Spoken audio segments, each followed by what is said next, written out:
Hello student, welcome to gateway classes. आज unit 1 को one shot में कवर करेंगे पाइथन के। ठीक है, चलिए स्टार्ट करते हैं। ये कुछ इंपॉर्टेंट क्वेश्चन है जो आपको कवर करने हैं, जैसे कि डायनेमिक टाइपिंग क्या होती है, swapping of two number with the help of third variable or without the help of third variable, type conversion क्या होता है। ऐसे ही 6 क्वेश्चन हैं, ये आपको करके जाने हैं और ये सारे 6 क्वेश्चन आपके कवर हो जाएंगे इस वन शॉट में। ठीक है, ये इसका सिलेबस है कि भाई पाइथन वेरिएबल क्या होता है, या पाइथन के बेसिक ऑपरेटर्स क्या होते हैं, या पाइथन ब्लॉक क्या होता है। ये यूनिट आपकी सबसे छोटी है एंड सबसे इजी है। ठीक है, चलो तो सबसे पहले जो है हम पढ़ेंगे कि भाई आपका बेसिक अबाउट पाइथन क्या होता है, वेरिएबल क्या होता है, प्रिंटफ स्कैनफ क्या होता है, साथ में आप कुछ बेसिक प्रोग्राम जानेंगे और इससे रिलेटेड जितने भी एकेटीयू के पीवाईक्यू होंगे वो सारे कवर हो जाएंगे। तो पाइथन क्या होता है और उसके फीचर क्या होते हैं। देखो, पाइथन एक हाई लेवल लैंग्वेज है जो नॉर्मली जर्नल पर्पस के लिए यूज होती है। आप हाई लेवल का मतलब ये कह सकते हैं कि आप इसमें जो भी प्रोग्रामिंग करते हैं वो इंग्लिश में करते हैं, जिसको आप आसानी से समझ सकते हैं। और जर्नल पर्पस का मतलब है आप नॉर्मली इसे जर्नली कोई छोटी मोटी कोडिंग करनी है, एडिशन करना है, सब्ट्रैक्शन करना है, कोई छोटा सा प्रोग्राम बनाना है, उसके लिए भी यूज हो सकती है। और ये बहुत सारी एप्लीकेशंस में भी यूज होती है, जैसे कि आपको वेब डेवलपमेंट करना है, डेटा साइंस में यूज होता है, इसका आर्टिफिशियल इंटेलिजेंस में यूज होता है। और ये जो बेसिकली डेवलप की गई थी गुडियो वैन रोजम के थ्रू करी गई थी 1991 में। इसको क्या कर दिया गया था, रिलीज कर दिया गया था सबके लिए। ठीक है, इसके कुछ फीचर्स हैं, जैसे कि ये सिंपल है, इसको आप आसानी से लर्न कर सकते हैं। आपको ज्यादा नॉलेज भी नहीं है कोडिंग की तो आप बहुत आसानी से समझ पाएंगे। ये इंटरप्रेटेड लैंग्वेज है। इंटरप्रेटेड का मतलब है अगर आपके प्रोग्राम में 4 लाइन लिखी हुई है तो क्या करेगा, ये पहले लाइन में चेक करेगा कि इस लाइन में कोई एरर तो नहीं है, फिर इसको किसमें कन्वर्ट कर देगा, बाइनरी में, और बाइनरी से ये प्रोग्राम ये लाइन एग्जीक्यूट हो जाएगी सीपीयू के। ऐसे ही दूसरी लाइन, ऐसा नहीं है कि पूरा का पूरा प्रोग्राम एक बार में ही बाइनरी में कन्वर्ट हो जाएगा। इसमें लाइन टू लाइन चेकिंग होती है, इसलिए से बोला जाता है इंटरप्रेटेड लैंग्वेज। ठीक है, जो पाइथन का प्रोग्राम होता है वो क्या होता है, ऐसा नहीं है कि सिर्फ आप एक ही ऑपरेटिंग सिस्टम में चला सकते हैं, बहुत सारे ऑपरेटिंग सिस्टम के साथ ये फ्रेंडली है। आप विंडोज में भी उस जो प्रोग्राम आपने पाइथन में लिखा है वो विंडो में भी चल जाएगा, मैक ओएस में भी चल जाएगा, लिनक्स में भी चल जाएगा, बिना किसी मॉडिफिकेशन के। इसलिए आप ऐसा बोल सकते हैं कि क्रॉस प्लेटफॉर्म कंपेटेबल ये होता है। ये ओपन सोर्स होता है। ओपन सोर्स का मतलब है कि आपको इसके लिए कोई भी पैसे नहीं देने हैं। आप गूगल पे जाएंगे, नॉर्मली इसको डाउनलोड करके यूज कर सकते हैं। ये क्या होता है, डायनेमिकली टाइप। डायनेमिकली टाइप का मतलब होता है दैट सपोज आपने कोई वेरिएबल लिया है एक्स, एक्स में आप जैसी वैल्यू डालेंगे, सपोज आपने 9 डाली तो इसका टाइप क्या हो जाएगा, इंट। अगर आपने 9.5 डाली तो इसका टाइप क्या हो जाएगा, फ्लोट। आपको पहले से इसका डेटा टाइप डिक्लेयर करने की जरूरत नहीं है। आप रन टाइम पे जैसी वैल्यू असाइन करेंगे इसको, ये उसी टाइप का बन जाता है, इसलिए से बोलते हैं डायनेमिकली टाइप। अगला इसमें सबसे पहला पॉइंट होता है प्रिंट। प्रिंट एक फंक्शन है जो नॉर्मली किसी भी मैसेज को या किसी भी वेरिएबल को या जो भी आप वेरिएबल की वैल्यू देते हैं उसको स्क्रीन पे प्रिंट कराने में मदद करता है, या किसी भी स्टैंडर्ड आउटपुट डिवाइस पे। देखो प्रोग्राम से समझते हैं। प्रिंट में लिखा है हेलो। हेलो जो है एक मैसेज है, स्क्रीन पे क्या हो गया, प्रिंट हो जाएगा। और बाय डिफॉल्ट जो कर्सर जो है इस लाइन से नेक्स्ट लाइन पे चला जाएगा। फिर अगला आएगा बाय। आप इसे डबल कोट्स में भी लिख सकते हैं, स्ट्रिंग को सिंगल कोट्स में भी लिख सकते हैं। अब बाय प्रिंट में जब आप बाय प्रिंट कराओगे तो बाय प्रिंट हो जाएगा और कर्सर कहाँ चला जाएगा, नेक्स्ट लाइन में। यानी कि बाय डिफॉल्ट जो है प्रिंट फंक्शन प्रिंट करके जो भी डबल कोट्स में लिखा हुआ है कर्सर को कहाँ ले जाता है, नेक्स्ट लाइन में ले जाता है। लेकिन अब बात की जाए कि यहाँ पे क्या यूज होता है, and keyword. This is and keyword. ये नॉर्मली यूज होता है जब आप प्रिंट फंक्शन में मैसेज को प्रिंट कराने के बाद कुछ और प्रिंट कराना चाहते हैं, किसी और से एंडिंग करना चाहते हैं प्रिंट की। बैकस्लैश एन से बाय डिफॉल्ट होती है, यानी कि हेलो प्रिंट होने के बाद कर्सर कहाँ चला गया था, नेक्स्ट लाइन पे। बाय में बाय प्रिंट होने के बाद कर्सर कहाँ चला गया था, नेक्स्ट लाइन पे। लेकिन अब यहाँ पे अगर आप एंड कीवर्ड लिखते हैं, end keyword equal to double quotes में कुछ नहीं दिया, यानी कि आपने क्या दिया है, स्पेस। यानी कि पाइथन प्रिंट होने के बाद देखो ये हल्का सा क्या आ जाएगा, स्पेस आ जाएगा। फिर आपने प्रोग्राम में लिखा, तो अगर आपने एंड स्टेटमेंट यूज नहीं किया होता तो पाइथन प्रिंट होने के बाद कर्सर कहाँ चला जाता है, नेक्स्ट लाइन में। लेकिन एंड के बाद आपने क्या लिखा, स्पेस दिया, कुछ भी नहीं लिखा है, तो पाइथन के बाद क्या आ गया, स्पेस। प्रोग्रामिंग आगे आपने क्या दिया है, स्पेस, तो यहाँ क्या आ गया, स्पेस आ गया। फिर आपने क्लास लिखा, फिर क्या आ गया, स्पेस। फिर देखो आपने हेलो करा, हेलो प्रिंट होने का एंडिंग किससे होनी चाहिए, 2 स्टार से, तो देखो 2 स्टार से प्रिंट हो गई। अब क्या आ गया, स्टूडेंट। स्टूडेंट प्रिंट हो गया, इसके बाद एंडिंग किससे होगी, न्यू लाइन से। यानी कि अगर इसके बाद कुछ भी प्रिंट होता है तो वो कहाँ प्रिंट होगा, नेक्स्ट लाइन में। तो एंड कीवर्ड जो है नॉर्मली यूज होता है कि जो भी प्रिंट फंक्शन के अंदर स्टेटमेंट डबल कोट्स में लिखा है या कोई भी वेरिएबल को प्रिंट कराना चाहते हो, कुछ भी प्रिंट कराते हो, उसके बाद एंडिंग किससे हो, ठीक है, बाय डिफॉल्ट बैकस्लैश एन से होती है। अब वेरिएबल क्या होता है, वेरिएबल नॉर्मली कंटेनर है जो किसी भी वैल्यू को होल्ड करने के लिए, स्टोर करने के लिए यूज होता है। पाइथन जो है स्टैटिकली टाइप नहीं होती, यानी कि आप पहले से वेरिएबल का टाइप डिक्लेयर नहीं करते। आप जैसी वैल्यू स्टोर करते हैं वेरिएबल में प्रोग्राम के एग्जीक्यूशन के दौरान, वो उसी तरह का बन जाता है। ठीक है, पाइथन में वेरिएबल क्या है, एक नेम है किसी भी मेमोरी लोकेशन का। उसका जैसे आप सी में पढ़ते थे, सी में हम क्या करते थे, ऐसे लिखते थे ना, इंट ए, ऐसा कुछ लिखते थे। तो यानी कि इसका मतलब होता था ए एक वेरिएबल है जो किस टाइप का है, इंट टाइप की वैल्यू को होल्ड करेगा और उसका डेटा टाइप क्या होगा, 2 मतलब 2 बाइट्स का डेटा टाइप क्या होगा, इंट होगा, और कितनी बाइट मेमोरी होल्ड करेगा 2। लेकिन यहाँ पे ऐसा कुछ नहीं होता, जस्ट जो वेरिएबल का नाम होता है एक मेमोरी लोकेशन। जैसे x की वैल्यू मैंने कितनी डाली 10, यानी कि x का पहले मैंने कोई डेटा टाइप डिक्लेयर नहीं करा, x की वैल्यू मैंने जैसी डाली वो उस टाइप का हो गया, यानी कि x को अगर मैंने प्रिंट कराया तो क्या प्रिंट हो गया 10। टाइप एक फंक्शन है जो किसी भी वेरिएबल की टाइप को फाइंड आउट करने में मदद करता है। Type of x is int, और प्रिंट फंक्शन की मदद से वो स्क्रीन पे क्या हो गया, प्रिंट हो गया। आपने दूसरा एक, आप ऐसा नहीं है कि जैसे सी में क्या होता था कि आपने एक वेरिएबल का जैसे डिक्लेयर कर दिया उसी तरह की वैल्यू होल्ड कर सकते हैं। यहाँ पे आप कोई डिक्लेयर तो करते नहीं हो वेरिएबल, तो सेम वेरिएबल को एक ही प्रोग्राम के अंदर आप कितने भी टाइप का बना सकते हैं। अब मैंने एक्स के अंदर वैल्यू क्या डाली, हेलो, तो प्रिंट कराया एक्स को तो क्या प्रिंट हो गया, हेलो, और इसका टाइप क्या हो गया, str। ठीक है, क्योंकि हेलो क्या है, स्ट्रिंग है। तो पहली, दूसरी, तीसरी लाइन तक x की वैल्यू क्या है, इंट है। फोर्थ, फिफ्थ, सिक्स के बाद x की वैल्यू क्या होगी, str। जब x की वैल्यू क्या होगी 5.7, अब इसे आपने क्या करा, प्रिंट करा, तो क्या प्रिंट हो गया 5.7, और इसका टाइप क्या है, फ्लोट। ठीक है, तो इसे बोलते हैं हम डायनेमिकली टाइप एक तरह से। अब input function, print function screen पे कुछ भी प्रिंट करने में मदद करता है। इनपुट फंक्शन एक फंक्शन है। आप पाइथन में किसी भी नाम के आगे अगर ये पैरेंथेसिस देखोगे तो इसका मतलब क्या है, वो एक फंक्शन है जो इनपुट लेने में मदद करता है यूजर से और कन्वर्ट करता है जो भी वो इनपुट लेता है उसे स्ट्रिंग में। यानी कि इनपुट फंक्शन चाहे वो एक इंट टाइप की वैल्यू ले चाहे वो फ्लोट टाइप, पर उसे कन्वर्ट किस में कर देगा, स्ट्रिंग में। जैसे कि इनपुट एक फंक्शन है जो यूजर से कीबोर्ड के थ्रू इनपुट लेगा। आपने उसके अंदर इनपुट फंक्शन के अंदर एक मैसेज डाला ताकि यूजर को पता चल जाए कि उसे इनपुट क्या देना, वो क्या है, enter the number. Enter the number screen पे प्रिंट हो गया। बैकस्लैश एन की वजह से जो कर्सर यहाँ पॉइंट कर रहा था वो कहाँ पॉइंट करने लगेगा, नेक्स्ट लाइन पे पॉइंट करने लगेगा। और जो भी यूजर कीबोर्ड से इनपुट देगा 3, वो कहाँ पे स्टोर हो गया, एक्स में। यानी कि एक्स मेमोरी लोकेशन है, उसको मैंने नाम दे दिया एक्स। जो भी यूजर इनपुट देगा वो कहाँ स्टोर हो जाएगा, यहाँ पे स्टोर हो जाएगा। अब मैं जब एक्स को प्रिंट कराऊंगी तो एक्स की वैल्यू क्या प्रिंट हो गई 3, और इसका टाइप क्या हुआ, str। इवन दो 3 क्या है, देखने में लग रहा है इंट टाइप का, पर इनपुट फंक्शन जो भी यूजर से इनपुट लेता है उसे किसमें कन्वर्ट कर देता है, स्ट्रिंग में कन्वर्ट करता है। लेकिन अगर मुझे 2 नंबर को ऐड कराना है तो मुझे ऑफकोर्स इंट टाइप का ही नंबर चाहिए होगा, स्ट्रिंग से मुझे कोई भी फायदा नहीं होगा। तो मुझे इसको क्या करना पड़ेगा, स्ट्रिंग से इंट में कन्वर्ट करना होगा। Conversion of one data type two another data type is called type conversion, है ना। और जानबूझकर खुद करने को क्या बोलते हैं, एक्सप्लिसिट कन्वर्जन। अब बट मैं क्या करना चाहती हूँ, अगर कोई भी डेटा इनपुट करना चाहती हूँ किसी और डेटा टाइप का रेदर देन स्ट्रिंग, तो मुझे क्या करनी पड़ेगी, टाइप कास्टिंग करनी पड़ेगी। अब टाइप कास्टिंग कैसे करते हैं, देखो, इनपुट एक फंक्शन है जो यूजर से इनपुट लेगा, एक मैसेज प्रिंट करा दिया, एंटर द नंबर, ताकि यूजर को पता चल जाए उसे इनपुट क्या करना है, ये स्क्रीन पे शो हो गया। बैकस्लैश एन की वजह से कर्सर कहाँ आ गया, यहाँ आ गया। अब मैं जो भी कीबोर्ड में इनपुट दूंगी वो नंबर इनपुट हो जाएगा कहाँ पे, ए में, पर किस में कन्वर्ट होके, इंट में कन्वर्ट हो गया। यानी कि कंप्यूटर मेमोरी लोकेशन पे जहां पर भी ए नाम दे रखा होगा उस मेमोरी लोकेशन पे 5 स्टोर होगा। लेकिन अगर 5 का जो टाइप होगा वो किस टाइप का होगा, इंट टाइप का। ऐसे ही मैंने दूसरा नंबर इनपुट लिया इनपुट फंक्शन की मदद से, उसे मैंने किस में कन्वर्ट कर दिया, इंट में कन्वर्ट कर दिया। इंट में कन्वर्ट करने के बाद वो किस में स्टोर हो गया, बी में, और उसका टाइप क्या होगा, इंट होगा। ए प्लस बी 2 वेरिएबल हैं जिसमें एक में पड़ा है 5, दूसरे में पड़ा है 6। 5 प्लस 6 को मैंने ऐड किया। अगर ये स्ट्रिंग होते, अगर मैं 2 स्ट्रिंग है, एक 5 है और 6 है, इनको अगर मैं ऐड करने चलूंगी, दीज आर स्ट्रिंगलेट, तो क्या होगा, कॉन्केटिनेशन परफॉर्म हो जाएगा। लेकिन मुझे ऐड करना है तो मुझे इनको किसमें कन्वर्ट करना पड़ेगा, इंट में। इसी वजह से मैंने क्या करी, टाइप कास्टिंग करी। तो 5 प्लस 6 11, वो किसमें स्टोर हो गया, सी में।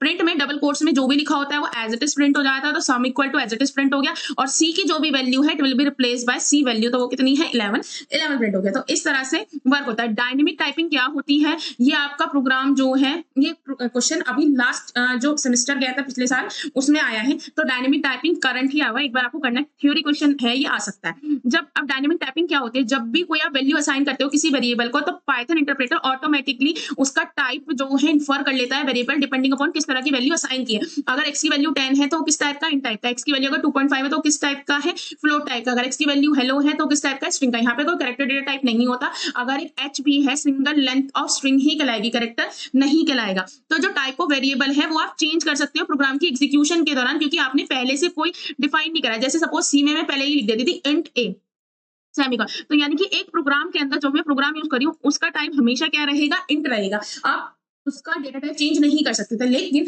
पाइथन में ऐसे कोई मैं डेटा टाइप डिक्लेयर ही नहीं करती। ये एक डिब्बा है जिस डिब्बे के अंदर मैं जैसी वैल्यू डालूंगी वो उस टाइप का बन जाएगा। मैंने कोई स्टिकर नहीं लगाया पहले से कि ये इंट टाइप का ही है। तो इसी को हम बोलते हैं डायनेमिक टाइपिंग। पाइथन जो है ऑटोमेटिकली टाइप डिक्लेयर कर लेता है जिस तरह की आप वैल्यू असाइन करते हो रन टाइम पे। अगर आप इनपुट फंक्शन के थ्रू देखो, जैसे मैंने ये लिखा है ना एक्स इक्वल टू इनपुट, इस इनपुट फंक्शन के थ्रू मैं जिस तरह की वैल्यू रन टाइम पे, जब मेरा प्रोग्राम रन करेगा तभी तो मैं कीबोर्ड से वैल्यू दूंगी, तो जिस तरह की वैल्यू मैं इनपुट दूंगी एक्स उसी टाइप का बन जाएगा। तो जैसे ये सेम एग्जांपल, एक्स की वैल्यू 10 है तो फर्स्ट से थर्ड लाइन तक x किस टाइप का है, इंट टाइप का।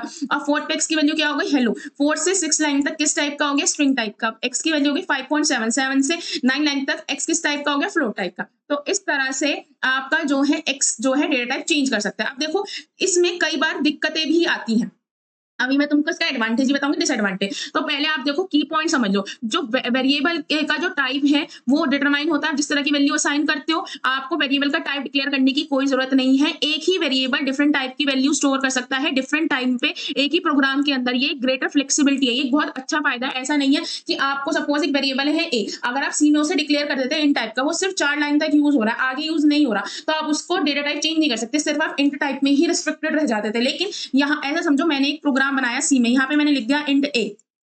अब मेरे को सिर्फ यहाँ तक ही जरूरत है, इसके बाद मुझे ए की कोई नीड नहीं है। तो अब मैं इसको किसी और टाइप का नहीं बना सकती इस प्रोग्राम में। लेकिन यहाँ पे क्या, जहां तक मुझे जिस टाइप की नीड थी उसी के अकॉर्डिंग मैं चेंज कर सकती हूँ। अब देखो मैंने क्या लिया, एक वेरिएबल लिया है नेम, उसमें मुझे इनपुट कराना है नेम। ठीक है, अगर मैंने इसका कोई डेटा टाइप पहले से डिक्लेयर नहीं करा, मैं जिस तरह की वैल्यू उसमें इनपुट करूंगी वो उस टाइप का बन जाएगा। तो ये किस टाइप का हो गया, XYZ मैंने नेम में इनपुट कर दिया और मैंने एज इनपुट कर दी, तो आउटपुट क्या है, hello XYZ your age is 20 year old. ठीक है, अब देखो इसके एडवांटेज एंड डिसएडवांटेज दोनों समझते हैं। ऑफकोर्स आपकी कोडिंग जो है इजी हो जाती है, आपको डिक्लेयर करने की कोई जरूरत नहीं है। आपको आपकी मर्जी है, आप वेरिएबल को जिस तरह की वैल्यू दोगे वो उस टाइप का बन जाएगा, जिसकी वजह से जो है लिखना कोड को बहुत इजी हो जाता है, स्पेशली फॉर बिगनर्स, है ना। और ऑफ कोर्स आप जो है एक ही वेरिएबल को बार बार यूज कर सकते हो डिफरेंट टाइप का, जिसकी वजह से फालतू की मेमोरी वेस्ट नहीं होती। देखो जैसे सपोज मुझे यहाँ पे x यहाँ तक इंट टाइप का नीड था, तो मैंने n टाइप का ही ले रखा। लेकिन अगर मैं x को ऊपर ही इन टाइप का डिक्लेयर कर देती तो मैं यहाँ पे उस काम को दोबारा से यूज नहीं कर सकती थी डिफरेंट डेटा टाइप में। अब देखो रन टाइम एरर आ सकती है, क्योंकि अब देखो इसका मैं समझाती हूँ। एज 25 और यहाँ पे वेरिएबल ले लिया, यानी कि पहली लाइन पे एज एक क्या है, इंट टाइप का है। अब यहाँ पे क्या है, एज जो है आपका स्ट्रिंग टाइप का है। अब एक चीज बताओ, यहाँ पे age equal to age plus 5, तो कई बार क्या होता है जब आप डेटा टाइप डिक्लेयर नहीं करते तो कई बार ये पता लगाना मुश्किल हो जाता है कि ये वेरिएबल किस टाइप का है। कई बार आपने बहुत बड़ा प्रोग्राम लिखा है, तो बहुत छोटा सा प्रोग्राम था, आप बहुत बड़ा प्रोग्राम लिख रहे हो, उस प्रोग्राम को लिखते वक्त आपको याद ही ना रहे, मतलब सपोज 1000 लाइन है, तो आपने ऊपर डिक्लेयर किया था कि एज सपोज इन टाइप का था, फिर आपने उसे आगे यूज करा और उसने आपने उसे किससे बना दिया, स्ट्रिंग टाइप का। अब जब बड़े बड़े कोड्स बनते हैं तो एक ही दिन में तो प्रोग्राम नहीं होता, वो 4-4, 5-5, 10-10 दिन में, तो आपको याद ही नहीं रहा कि आपने एज वेरिएबल को किसमें कन्वर्ट कर दिया, स्ट्रिंग में। और अगर आपने आगे लिखा age equal to age plus 5, तो क्या आएगा, can only concatenate string not int, क्योंकि भाई एज तो किस टाइप का बन चुका है, स्ट्रिंग टाइप का, और आप उसमें क्या कॉन्केटिनेट कर रहे हो, 5 एक इंट टाइप की वैल्यू, उसमें आपने डबल कोट्स के अंदर नहीं लिखा, तो ऑफकोर्स मिसमैच हो सकता है। क्योंकि जो एरर होते हैं मिसमैच के, वो जो है प्रोग्राम के एग्जीक्यूशन के दौरान ही पकड़े जाते हैं। पहले से इन बग्स को पकड़ पाना बहुत मुश्किल होता है। अगर स्टैटिकली टाइप लैंग्वेज के टर्म्स में बात की जाए, उसमें आप आसानी से पकड़ सकते हो। अब क्या होता है, लेस एक्सप्लिसिट कोड, मतलब कि आप पहले से डेटा टाइप को डिक्लेयर नहीं करते हो, तो कई बार उन वेरिएबल का एक्चुअल यूसेज जो है फाइंड आउट कर पाना मुश्किल होता है, क्योंकि डेटा टाइप से आपको आइडिया लग जाता था कि भाई अच्छा ये इंट टाइप का होगा या ये फ्लोट टाइप का होगा, ये थोड़ी सी दिक्कत आती है। ठीक है, अब देखो एक प्रोग्राम लिखना है जिसमें आपको 2 नंबर को स्वैप करना है with using the third variable. ठीक है, तो सबसे पहले आपने क्या करा, 2 वेरिएबल लिए ए और बी। इनपुट फंक्शन के थ्रू आप इनपुट करोगे, enter the first number, enter the second number. ये आपने मैसेज डाला, सबसे पहले enter the first number. Input function में जो भी आप इनपुट देते हो बाय डिफॉल्ट किसमें कन्वर्ट हो जाता है, स्ट्रिंग में, बट आपको एक नंबर इनपुट कराना है तो आप क्या कर दोगे, टाइप कास्टिंग कर दोगे। ऐसे ही इनपुट फंक्शन से आप दूसरा नंबर इनपुट लोगे, एंटर द सेकंड नंबर, आपने एक मैसेज प्रिंट करा, बैकस्लैश एन की वजह से कर्सर नेक्स्ट लाइन में आ जाएगा, और उसके आपने टाइप कास्ट कर दी। इंट में जो भी वैल्यू इनपुट दोगे वो किसमें स्टोर हो जाएगा, बी में। Enter the first number, screen पे मैसेज प्रिंट हो गया, बैकस्लैश एन की वजह से कर्सर कहां चला गया, नेक्स्ट लाइन में, और जो आपने 8 कीबोर्ड में इनपुट दिया है वो किसमें स्टोर हो गया, यानी कि ए की वैल्यू आपकी कितनी हो गई, 8। ठीक है, अब आपने दूसरा लिया बी, बी की वैल्यू आपने दी 9। ठीक है, ये स्टोर हो गई। अब इसके बाद आपने डबल कोट्स में एक मैसेज प्रिंट करा दिया, the value of A and B before swapping, as it is message print हो गया। डबल कोट्स में जो लिखा होता है वो एज इट इज प्रिंट हो जाता है, वैल्यू ऑफ ए की वैल्यू कितनी थी, 8 प्रिंट हो गया, बी की वैल्यू कितनी थी, 9 प्रिंट हो गया। अब सी इक्वल टू ए, इसका मतलब है सी एक वेरिएबल है जिसके अंदर वो वैल्यू चल जाएगी जो ए में क्या पड़ा है, 8, तो सी में क्या चला जाएगा, 8 चला जाएगा। ठीक है, अब a इक्वल टू बी, यानी कि जो b के अंदर वैल्यू है वो किसमें चली जाए, a में, यानी कि यहाँ क्या आ गया, 9। अब क्या लिखा है, b इक्वल टू c, यानी कि जो c के अंदर वैल्यू है वो किसमें चली जाएगी, इसे कट करो और यहाँ आ जाएगा 8।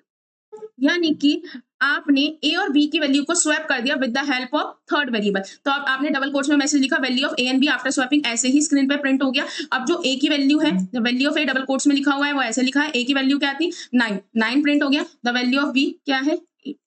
तो इस तरह से आप जो है स्वैप कर सकते हैं दो नंबर का with the help of third variable. अब आप दो नंबरों की स्वैपिंग करते हैं without the help of third variable.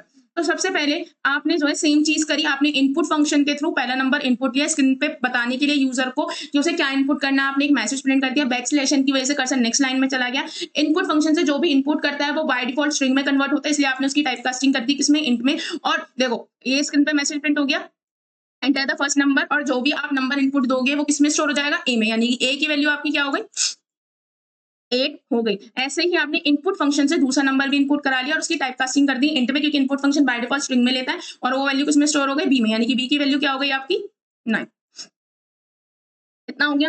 अब आपने मैसेज प्रिंट कराया the value of A and B before swapping, double quotes में जो लिखा होता है वो एज इट इज स्क्रीन पे प्रिंट हो गया।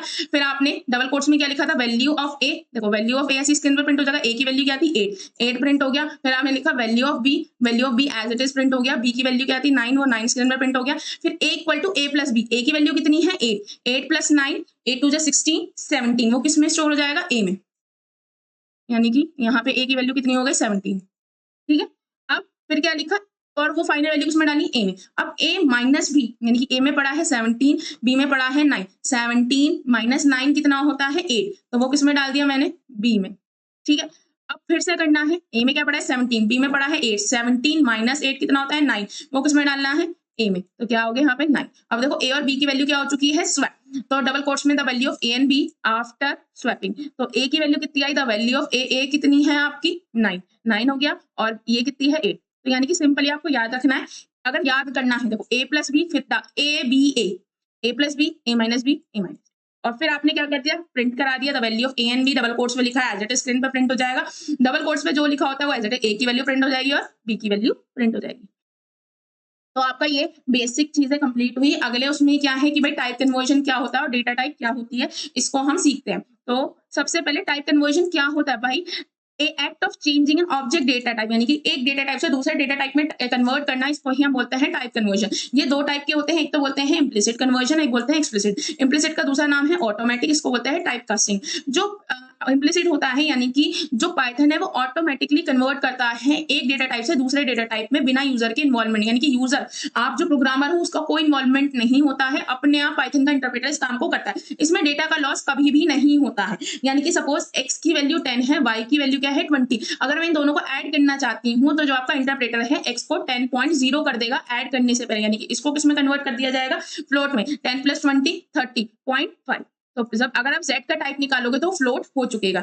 इसमें ऐसा कोई भी कन्वर्जन नहीं होता, यानी कि आप इंट से फ्लोट में तो कर सकते हो पर फ्लोट से इंट में नहीं होगा, ये इंटरप्रेटर नहीं करता है, इसको आपको एक्सप्लिसिटली खुद करना पड़ता है, वो इसलिए नहीं करता। अभी देखो अगर फ्लोट की वैल्यू है 30.5 और मैं अगर इसको कन्वर्ट करने चलूं तो ऑफ कोर्स कहीं ना कहीं 30.5, सपोज दो बच्चे हैं जिनकी 90.6 एंड 90.5, 0.1 का डिफरेंस है जिसकी वजह से एक बच्चा टॉपर है एक नहीं है, लेकिन अगर मैं पॉइंट वाली वैल्यू हटा दूं तो दोनों की 90 है, तो ऑफ कोर्स प्रिसिशन कहीं ना कहीं होना चाहिए। अगर आप प्रिसिशन हटाओगे तो डेटा का लॉस होगा और कहीं ना कहीं इफेक्ट होगा, इसलिए इंटरप्रेटर खुद ऐसा काम नहीं करता। पर कई बार सिचुएशन होती है कि आपको फ्लोट से इंट में या लॉन्ग से इंट में कई बार करना पड़ता है, तो उस टाइम पे कौन नीड आता है, काम आता है एक्सप्लिसिट कन्वर्जन। जब आप मैन्युअली चेंज करते हो डेटा टाइप को अकॉर्डिंग टू योर रिक्वायरमेंट, इसमें कई बार डेटा का लॉस होने के चांसेस है, क्योंकि हम कई बार ऐसी सिचुएशन में ऐसे डेटा टाइप में चेंज करते हैं जहां पे कहीं ना कहीं डेटा का लॉस होता है। अब ये क्या लिखा हुआ है, ये एक स्ट्रिंग है जिसको आप किस में कन्वर्ट कर रहे हो, आप अपनी डेसिमल में कन्वर्ट कर रहे हो। देखो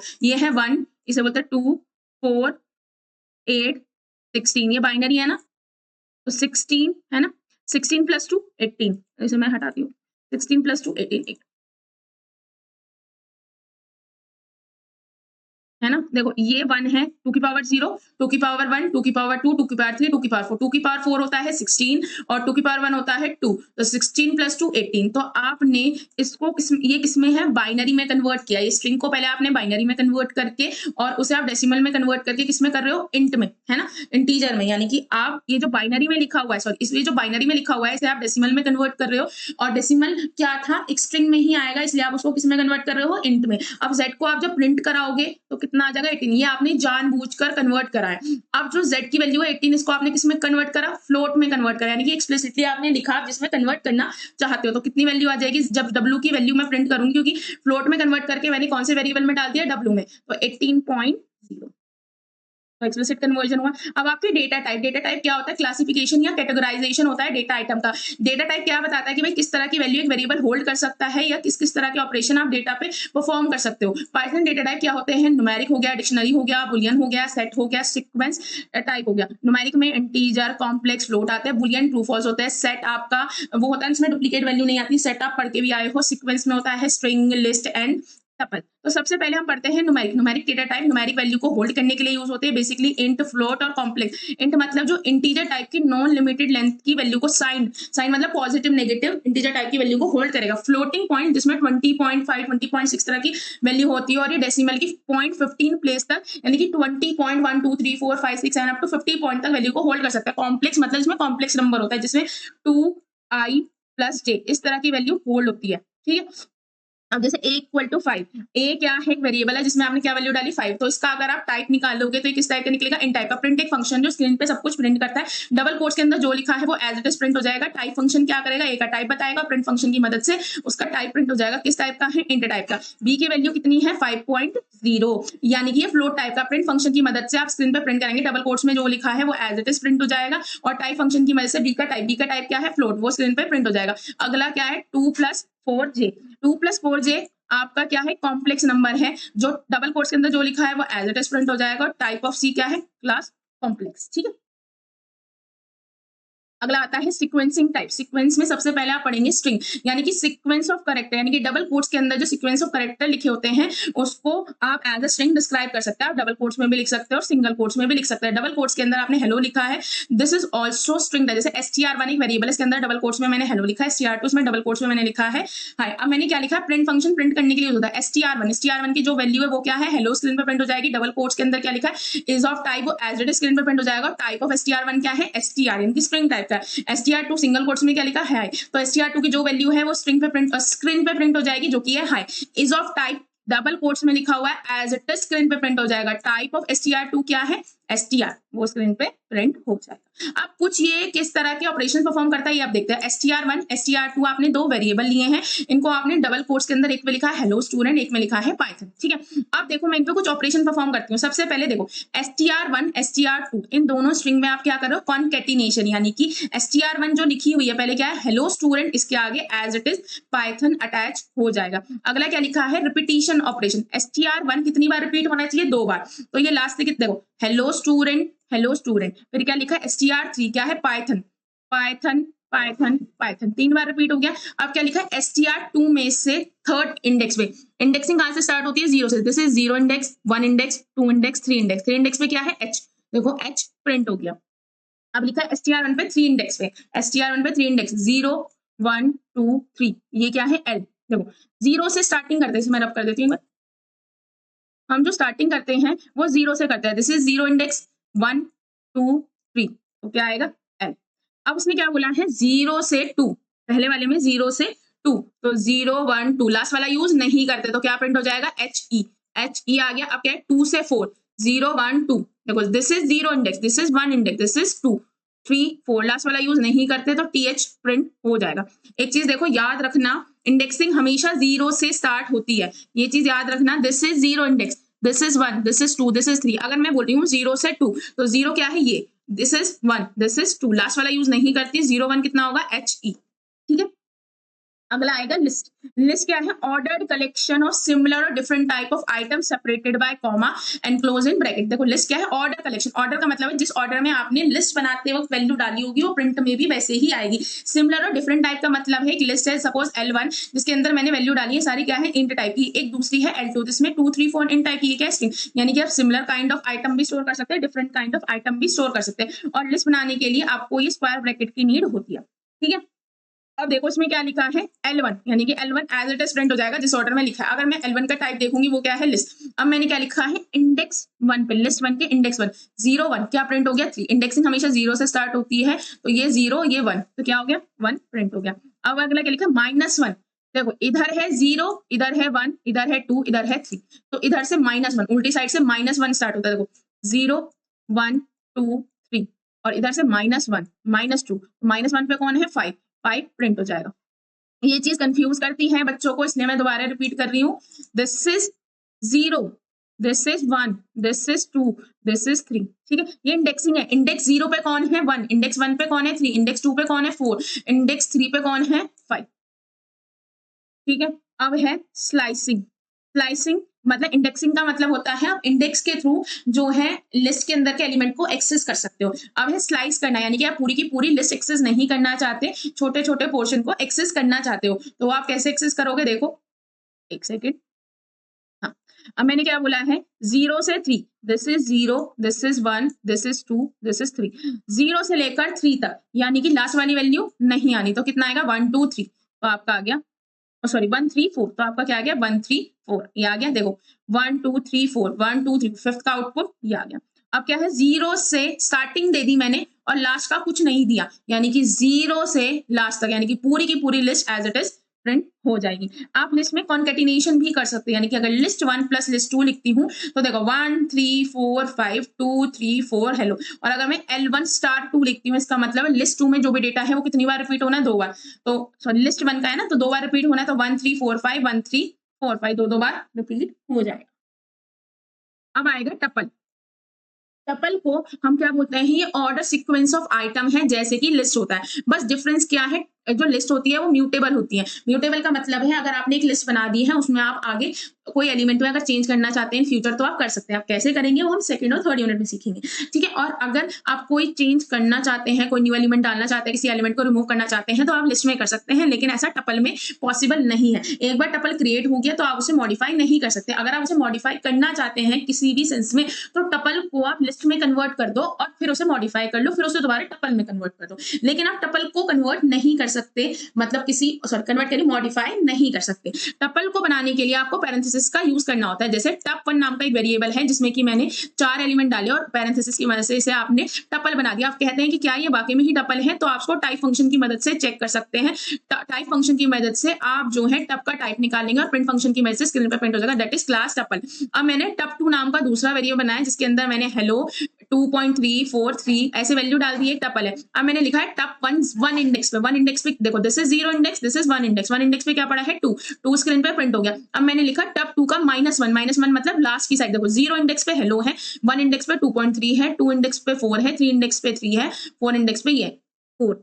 हम उल्टी साइड से चलेंगे तो -1 क्या होगा 4, तो 4 प्रिंट हो जाएगा। आप चाहे तो टपल में स्लाइसिंग भी कर सकते हैं, यानी कि एक रेंज के अंदर यूज कर सकते हैं, यानी कि आप चाहते हैं टप1 में इंडेक्स 1 से 3 तक, इंडेक्स 1 क्या है 1 2 3, यानी कि लास्ट वाली वैल्यू तो आप यूज करते नहीं है, तो 2 3 एज एन आउटपुट आ जाएगा।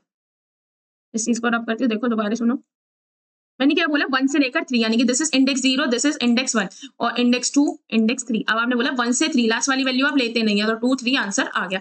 अब आपने बोला टप 1 में टप 2, यानी कि आप कॉन्केटिनेशन याद रखना है कौन कौन से ऑपरेशन कर सकते हैं आप, उसमें कोई डिलीशन सब्ट्रैक्शन तो नहीं कर सकते, लेकिन आप इंडेक्सिंग के थ्रू उसके एलिमेंट को एक्सेस कर सकते हैं। ये चीज याद रखना, कई बार आपसे क्वेश्चन आ जाता है कि भाई क्या क्या ऑपरेशन, तो इंडेक्सिंग के थ्रू आप एक्सेस कर सकते हैं एलिमेंट को। आप उसमें स्लाइसिंग यानी कि पूरे टपल को यूज नहीं करना चाहते, उसके कुछ एलिमेंट को एक्सेस करना चाहते हैं, तो आप वो भी कर सकते हैं। इवन आप नेगेटिव इंडेक्सिंग पॉजिटिव इंडेक्सिंग दोनों की मदद से एलिमेंट को एक्सेस कर सकते हैं। आप उसमें कॉन्केटिनेशन कर सकते हैं टप 1 टप 2, यानी कि टप 1 क्या है 1 2 3 4, इसके आगे हेलो 2.3434 ये आ सकता है। आप जो है रिपीटेशन कर सकते हैं, कितनी बार रिपीट करना है टप 1 के एलिमेंट को 2 बार, 1 2 3 4 1 2 3 4। अब आपने लिखा है टप 1 में इंडेक्स 1 पे आपको क्या डालना है 6, यानी कि 2 की जगह आप क्या डालना चाहते हैं 6।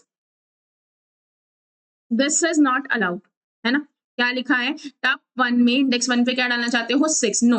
Tuple does not support item assignment, यही चीज मैं बोल रही थी कि टपल एक बार बनने के बाद आप टपल में कोई चेंज नहीं कर सकते, लेकिन अगर कोई सिचुएशन होती है जब आपको चेंज करना है उस टाइम पे आपको इसे कन्वर्ट करना पड़ता है। अगला आता है आपका डिक्शनरी डेटा टाइप। देखो डिक्शनरी क्या है, ऑर्डर कलेक्शन ऑफ आइटम है जो नॉर्मली की वैल्यू पेयर में डेटा को स्टोर करती है। अब जैसे कि S1 मेरी डिक्शनरी, डिक्शनरी के अंदर आपने सबसे पहले कर्ली ब्रेसेस है, this is my key, this is my value, this is my key, this is my value, this is my key, this is my value. जो की होनी चाहिए वो तो डिफरेंट होनी चाहिए, जबकि जो वैल्यूज होती है, देखो गुड आपकी वैल्यू है वो डिफरेंट, वो सेम भी हो सकती है डिफरेंट भी हो सकती है, यानी कि जो की होनी चाहिए वो यूनिक होनी चाहिए। आप वैल्यू डिफरेंट कर सकते हैं, क्योंकि सपोज एक ऐसे, इसको ऐसे समझो दो बच्चे ऐसे हो सकते हैं क्लास में जिनका नाम सेम हो, पर कोई भी दो बच्चे ऐसे नहीं हो सकते जिनके जैसे रोल नंबर 15 भी सपोज प्रज्ञा है, रोल नंबर 16 भी प्रज्ञा है।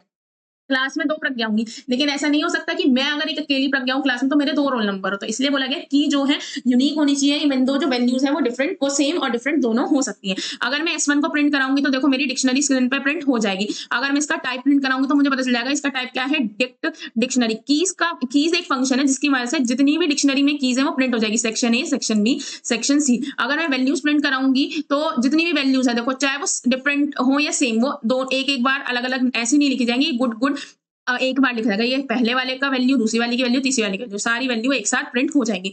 अब मैं जैसे आपने लिस्ट पढ़ा, टपल पढ़ा, उसमें आप वैल्यू को एक्सेस कैसे करते थे? इंडेक्स की मदद से। ये जो इंडेक्स नंबर है इसकी मदद से आप एक्सेस करते थे। लेकिन अगर आप यहाँ पे वैल्यू को एक्सेस करना चाहते हो तो आप कीज़ की मदद से एक्सेस करते हो। अगर आपने सेक्शन ए डाला तो उससे रिलेटेड जो भी वैल्यू है प्रिंट हो जाएगी। अगर आपने सेक्शन बी डाला तो उससे रिलेटेड एक्सीलेंट वैल्यू है वो प्रिंट हो जाएगी। अगर आपने सेक्शन सी डाला तो उससे रिलेटेड जो भी वैल्यू है वो स्क्रीन पे प्रिंट हो जाएगी। अगला क्या आता है? बुलियन।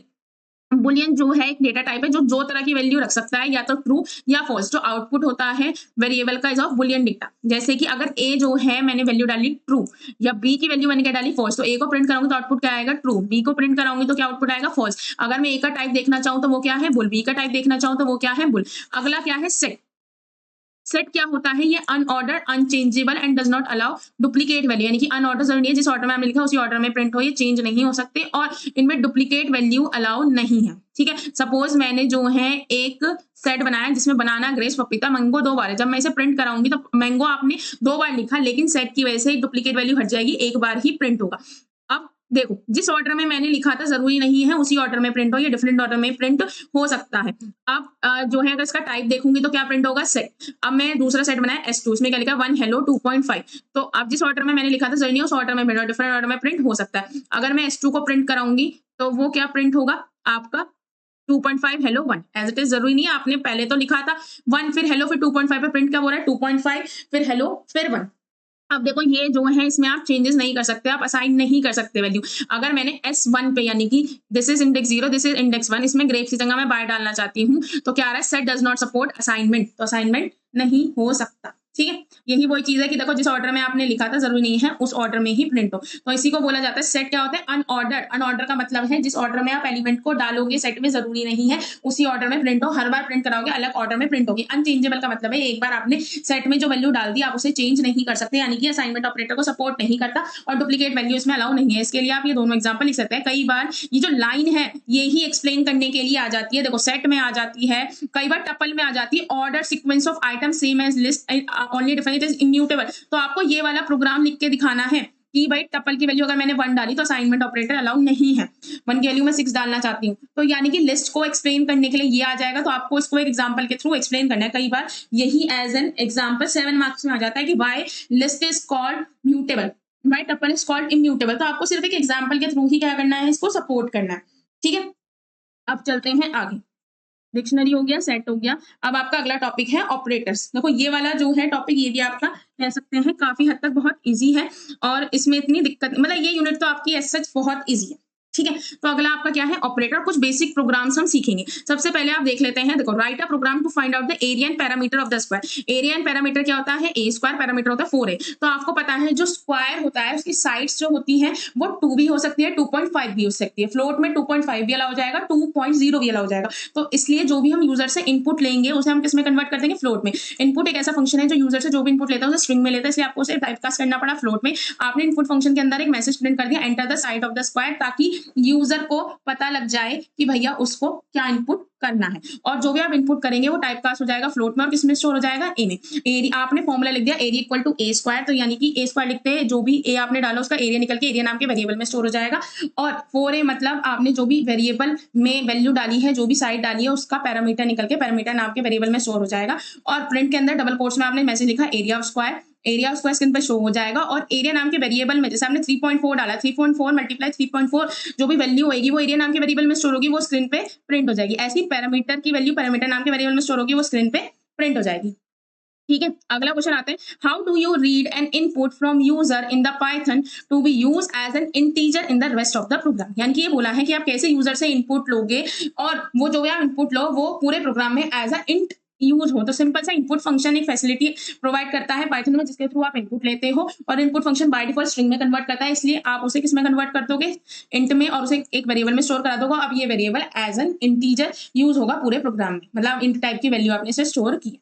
बेनिफिट्स क्या है पाइथन के, देखो सबसे पहला ये इंटरप्रेटेड लैंग्वेज होती है, लाइन टू लाइन चेक करता है, हाई लेवल होती है, यानी कि जो भी प्रोग्रामिंग होती है वो इंग्लिश में लिखी जाती है, इसलिए आप आसानी से समझ सकते हैं। ऊप्स, ये ऑब्जेक्ट ओरिएंटेड प्रोग्रामिंग है, इसमें इनकैप्सुलेशन, इनहेरिटेंस, पॉलीमॉर्फिज्म ये आप आगे सीखोगे, वो यूज होती है। पाइथन एक इंटरप्रेटेड लैंग्वेज है जिसकी वजह से debugging and code development easy हो जाता है। क्यों? जब भी लाइन टू लाइन चेक करता है तो आप आसानी से कोड में गलतियां निकाल सकते हो, फाइंड आउट कर सकते हो। ये पोर्टेबल है, यानी कि ऑफकोर्स ये डिफरेंट ऑपरेटिंग सिस्टम पे वर्क कर सकता है, जिसकी वजह से आप जो है आसानी से अपने कोड को डिफरेंट उस पे ऑपरेटिंग सिस्टम पे चला सकते हैं, और साथ में इंटरेक्टिव होता है और real time coding, execution and testing allow करते हैं। डायनेमिकली टाइप है, जिसका मतलब आपको पहले से वेरिएबल का डेटा टाइप डिक्लेयर करने की जरूरत नहीं है। ये एक हाई लेवल लैंग्वेज है, यानी कि ये यूजर फ्रेंडली लैंग्वेज है, इसको आप आसानी से समझ सकते हो ओपन सोर्स है। ये कई बार 2 मार्क्स में क्वेश्चन आ जाता है।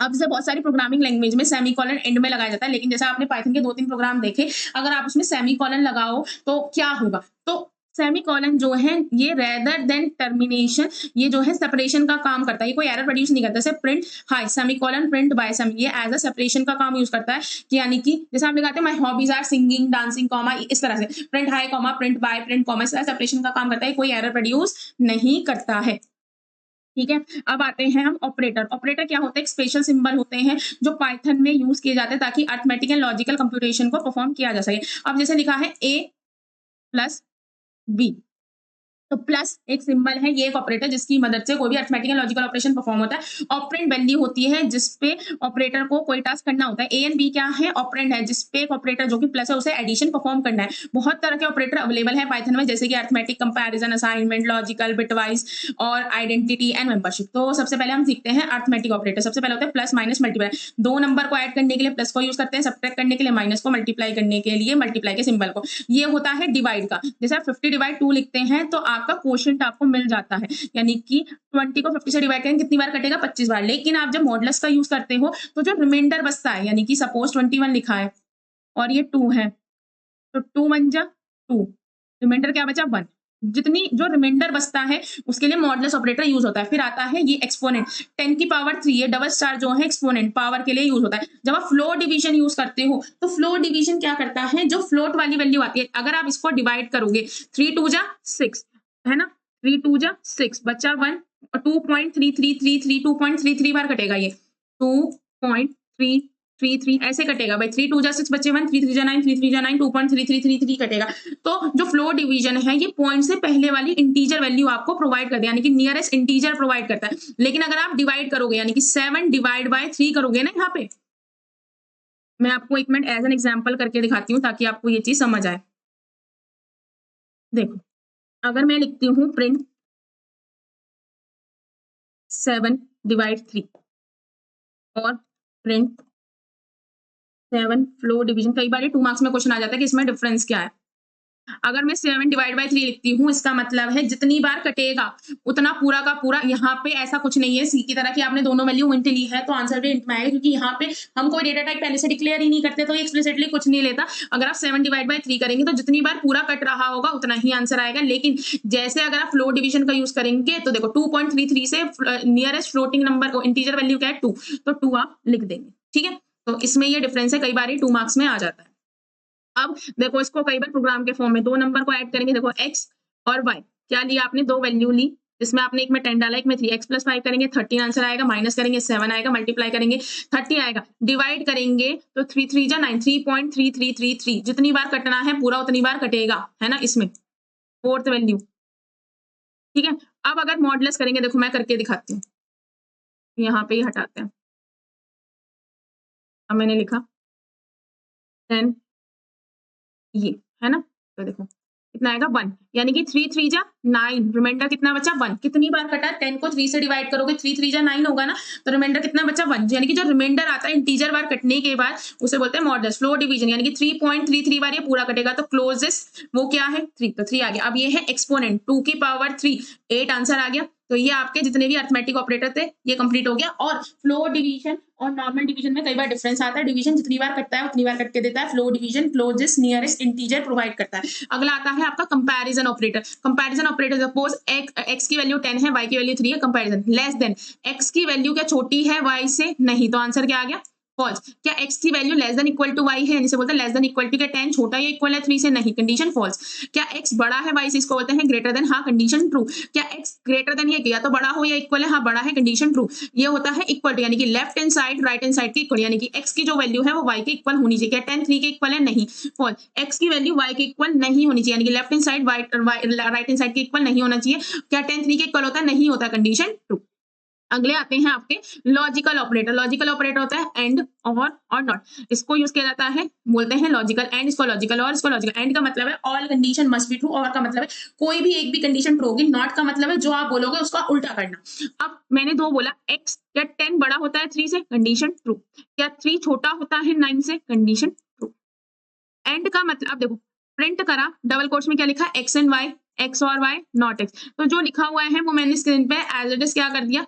प्रिंट कर दिया। एंड और नॉट। एंड का मतलब है both X and Y value must be true to get an output true. और का मतलब है कोई भी एक वैल्यू ट्रू होनी चाहिए तो gate an output true. Not x का मतलब है कोई भी एक, नहीं, नॉट का मतलब है अगर ये ट्रू है तो फॉल्स आएगा, फॉल्स है तो ट्रू आएगा। अब ये क्या दे रखा है? ट्रू, तो क्या आ जाएगा? फॉल्स। नॉट का मतलब उल्टा होता है। अब बिटवाइज ऑपरेटर। बिटवाइज ऑपरेटर जो है यूज होते हैं पाइथन में ताकि ऑपरेशन परफॉर्म किया जा सके बिट्स पे या बाइनरी नंबर्स पे। तो ये होता है बाइनरी एंड, बिल्कुल वैसे ही वर्क करता है जैसे लॉजिकल एंड, पर ये बिट्स पे परफॉर्म होता है। और मतलब कोई भी एक, ठीक है, इसके लिए सिंबल है, एक्सॉर के लिए ये सिंबल है, वंस कॉम्प्लीमेंट के लिए ये सिंबल है, लेफ्ट शिफ्ट राइट शिफ्ट ये सिंबल है। तो एक एक करके हम सीखते हैं, ठीक है। अब देखो मैंने यहाँ पे वही एग्जाम्पल ले रखे हैं जिसके थ्रू मैं साथ साथ आपको समझा सकूं।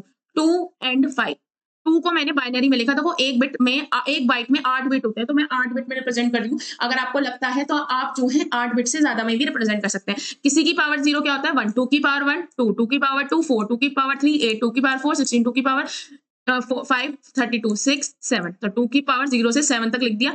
अब 2 कहाँ लिखा है? यहाँ, बाकी सब जगह 0 लिख दिया। 5 क्या होगा? 4 + 1 5 होता है, बाकी सब जगह 0। एंड का मतलब है all bit must be true. And का मतलब होता है all thing must be true. अब आप ऐसे देखोगे, क्या दोनों बिट 1 है? नहीं, फॉल्स, यानी फॉल्स का मतलब है 0। एंड का मतलब है दोनों बिट क्या होनी चाहिए? 1 होनी चाहिए टू गेट एन आउटपुट 1, ठीक है। दोनों बिट 1 है? नहीं, फॉल्स। दोनों बिट 1 है? नहीं, फॉल्स। दोनों bit 0, false, false, false, false. अब और, तो 2 and 5 क्या आ गया? 0, ठीक है। अब और, सबसे पहले 2 को मैंने बाइनरी में लिखा, फिर मैंने 5 को बाइनरी में लिखा। अब और का मतलब है दोनों बिट ही 0 होंगी तभी आउटपुट क्या आएगा? 0 आएगा। अदरवाइज अगर सपोज क्या लिखा होता है 0 0 तो आउटपुट 0 आएगा। 0 1 पे भी 1 आएगा, 1 0 पे भी 1 आएगा, 1 1 पे भी 1 आएगा।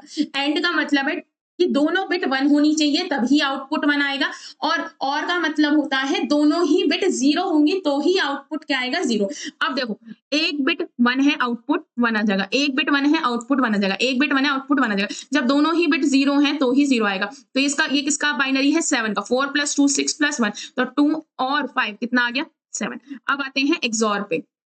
ये रहा बिटवाइज एक्सॉर। बिटवाइज एक्सॉर कहता है कि अगर दोनों बिट सेम है, यानी कि दोनों बिट या तो 0 हो या दोनों बिट क्या हो? 1, तो आउटपुट 0 आएगा। अदरवाइज क्या आएगा? 1, यानी कि दोनों बिट सेम होगी। देखो एंड, दोबारा सुन लो, एंड का मतलब है बोथ बिट विल बी 1, यानी कि दोनों बिट 1 होनी चाहिए। यानी कि अगर ये दोनों बिट 1 है तो ही आउटपुट 1 आएगा। और का मतलब है दोनों ही बिट 0 होंगी तो ही आउटपुट 0 आएगा, अदरवाइज 1 आएगा। अब यहाँ पे क्या बोलता है? एक्सॉर कहता है कि अगर दोनों बिट सेम है, या तो दोनों बिट 0 0 है या दोनों बिट 1 1 है, तो आउटपुट क्या आएगा? आपका 0 आएगा। अगर 0 1 है या 1 0 है तो आउटपुट 1 आएगा। दोनों बिट सेम है, नहीं डिफरेंट है, 1। दोनों बिट सेम है, नहीं डिफरेंट है, 1। दोनों बिट सेम है, हाँ, तो क्या आएगा? 0। दोनों बिट सेम है, नहीं डिफरेंट है, 1। दोनों बिट डिफरेंट है, 0। दोनों बिट डिफरेंट है, 0। दोनों बिट सेम है, 0। सेम है, 0। एक्सॉर कहता है डिफरेंट पे 1, सेम पे 0, तो ये क्या आ गया? 7। तो देखो इसका भी आंसर क्या आ गया? 7। फिर आता है bitwise ones complement. Ones complement कहता है 0 है तो 1 हो जाएगा, और 1 है तो क्या हो जाएगा? 0। तो सबसे पहले 5 को आपने किसमें लिखा? बाइनरी। 4 + 1 5, बाकी सब जगह 0 0, ठीक है। वंस कॉम्प्लीमेंट यानी कि जहां 1 है वहां 0, जहां 0 है 1, 1 है 0, 0 है 1, 0 है 1, 0 है 1, 0 है, तो जहां 1 है वहां 0, वहां 0 है वहां 1, ठीक है। अब देखो इसको आप कैसे भी लिख सकते हो, वंस कॉम्प्लीमेंट यानी कि नेगेटिव नंबर, ये जो है 5 का नेगेटिव नंबर आएगा, इसको आप ज्वाइन करके देख लोगे ना तो आपको आंसर मिल जाएगा। ठीक है, अब आते हैं आपका क्या बोलेंगे, आपका लेफ्ट शिफ्ट और राइट शिफ्ट। लेफ्ट शिफ्ट और राइट शिफ्ट को पहले हम समझते हैं, पहले इसके थ्रू, फिर मैं आपको एग्जांपल के थ्रू भी समझा दूंगी। 5 है, 5 को आपने बाइनरी में लिखा, ये 5 नंबर से कितने शिफ्ट करना है, एक बिट लेफ्ट शिफ्ट, ये इधर शिफ्ट हो गया, ये बिट इधर आ गया, ये बिट इधर आ गया, ये बिट इधर आ गया, ये बिट इधर आ गया, ये बिट इधर आ गया, ये बिट इधर आ गया, ये बिट इधर आ गया। कितना हो गया 5 का आपका 2 और 8, कितना हो गया 5, 8 प्लस 2 10, ये रहा ना, कितना आ रहा है 10। अब अगर राइट शिफ्ट की बात करेंगे तो इधर की साइड शिफ्टिंग होगी, ये बिट इधर लॉस्ट हो गई, ये इधर आ गया, ये इधर आ गया, तो कितना हो गया ये 2। तो राइट शिफ्ट में कितना आंसर आ गया 2। अब देखो कई बार क्वेश्चन ऐसा भी आ सकता है कि आपसे बोल दिया जाए, देखो आपसे बोला जा सकता है कि एक नंबर है 5, आपको कितने बिट शिफ्ट करना है 2 बिट, तो आप फॉर्मूला क्या होता है, जो भी नंबर होता है उसकी मल्टीप्लाई करो 2 की पावर उतने बिट जितने बिट आपको शिफ्ट कराना है। कितने बिट शिफ्ट कराना है 2 बिट। अगर आप लेफ्ट शिफ्ट करा रहे हो तो मल्टीप्लाई कर दो 2 की पावर उतने बिट से जितने आप कराना चाहते हो, यानी कि आप देखो 5 मल्टीप्लाई बाय 4 कितना आ गया, 5 4 जा 20, है ना, 20 आ गया। लेकिन अब अगर इसे हटा दें तो यहाँ पे लिखो प्रिंट,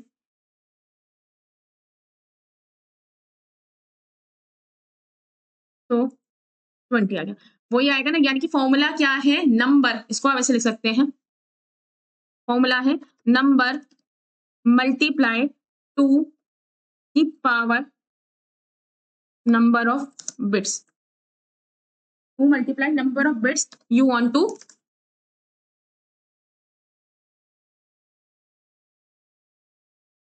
शिफ्ट, कितनी बिट्स आप शिफ्ट करना चाहते हो। लेकिन अगर आपको राइट शिफ्ट करना है तो ये लगेगा ऐसे, इसके लिए क्या करना है, आप लिखोगे 2 divide by number of bits you want to shift. अब देखो इसे मैं ये कर देती हूँ, 5 डिवाइड बाय 2 की पावर 2, 5 डिवाइड बाय 4, तो आप कितना आएगा, आप डिवाइड करोगे 4 1 जा 4 आ गया। तो जितने भी बिट शिफ्ट कराना है उतने बिट, यानी कि इंटीजर बाद जितना कट जाए उतना कटने के बाद, ठीक है।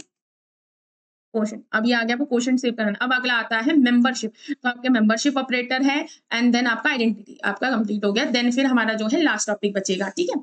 तो ये आपका बहुत छोटी यूनिट है एंड आई थिंक सबसे इजी यूनिट है, आप आसानी से जो है गेन कर सकते हो इस वाली यूनिट में। देखो इस यूनिट से ज्यादा कंटेंट नहीं आता है, जैसे आप समझो 30 नंबर का तो पूरा नहीं आएगा, बट 7 से 8 नंबर का इस यूनिट से जरूर आएगा, इसमें ऑपरेटर्स है और आपको ऑपरेटर प्रेसिडेंस एंड एसोसिएटिविटी है, ये सब चीजें आ सकती हैं। तो आप ये मानो 7 से 8 नंबर का इस यूनिट से आप गेन कर सकते हो और बहुत इजी है, ठीक है। और मेंबरशिप ऑपरेटर क्या होता है, ये नॉर्मली यूज होता है पाइथन में फाइंड करने के लिए कि कोई वैल्यू या वेरिएबल किसी भी सीक्वेंस में, सीक्वेंस मतलब हो सकता है स्ट्रिंग हो, टपल हो, लिस्ट हो, डिक्शनरी हो, कुछ भी, ये डायरेक्टरी नहीं डिक्शनरी, DICTION, ठीक है।